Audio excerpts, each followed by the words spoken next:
भक्ति जब आई ना तो बच्चे युवा नहीं बने, बूढ़े से तरुण बन गए, माने आयु 16 साल से भी कम हो गई।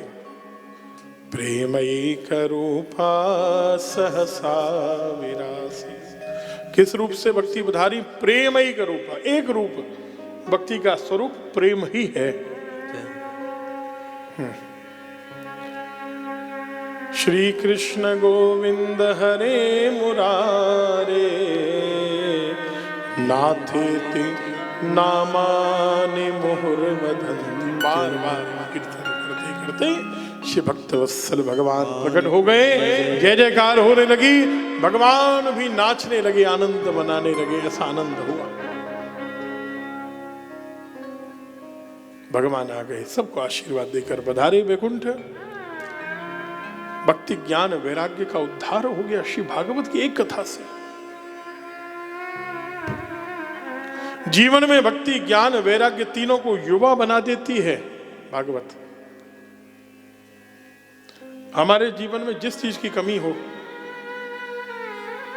ठाकुर जी से मिलने के सज्जनों तीन ही रास्ते हैं, ध्यान देना, तीन ही रास्ते, चौथा कुछ नहीं है। भक्ति, या तो भजन करो, या ज्ञानी हो जाओ, या सब कुछ त्यागा, घर बार सब छोड़ के हिमालय में चले गए। महात्मा बनो तो वास्तविक महात्मा, ये नहीं कि छोटी गाड़ी छोड़ के गए और बढ़िया लग्जरी गाड़ी में घूम रहे हैं। घर में 4 एसी थे और आश्रम बनाया 400 एसी हो गए।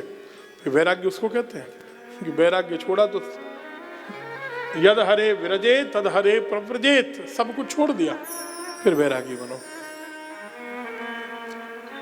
तीनों रास्ते खोल देती है भागवत। भक्ति ज्ञान वैराग्य तीनों फिर से हमारे हृदय में युवा हो जाते हैं, माने हमें ज्ञान भी मिलता है, वैराग्य भी होता है दुनिया से, और भक्ति भी मिलती है, प्रेम भी मिलता है ठाकुर जी से। ये भागवत जी से होगा केवल। दुनिया में कोई और ग्रंथ नहीं जो आपको तीनों चीज दे सके। नारद जी ने पूछा, अब दूसरी कथा सुनाते हैं आपको। क्या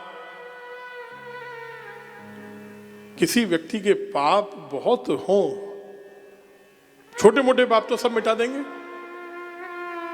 छोटा पाप हो 4 माला जपो, ज्यादा हो 400 माला जपो, और ज्यादा बड़ा हो बड़े बड़े यज्ञ अनुष्ठान करा लो, गंगा यमुना में नहाओ, पाप मिट जाएंगे। लेकिन किसी ने पाप बहुत ही अधिक किए हों तो वो पाप मिटेंगे कि नहीं भागवत जी से?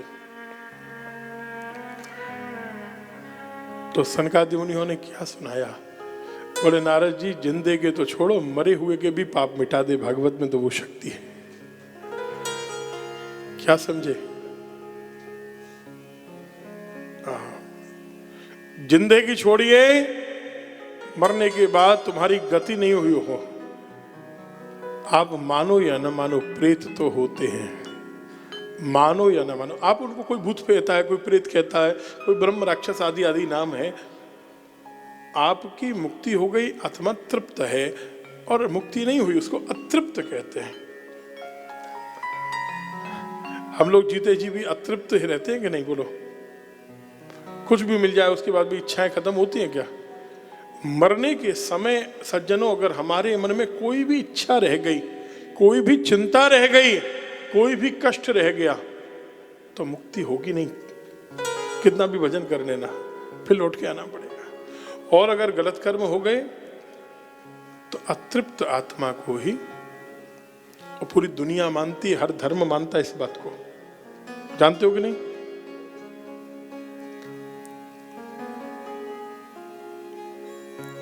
ऐसी कथा आपको सुनाते हैं। जीते जी के भी पाप मिटाती है, और मरने के बाद भी किसी की गति ना हो तो वो भी करती है। पितरों की मुक्ति नहीं हुई हो तो उसे भी करने की सामर्थ्य है, केवल भागवत जी में है।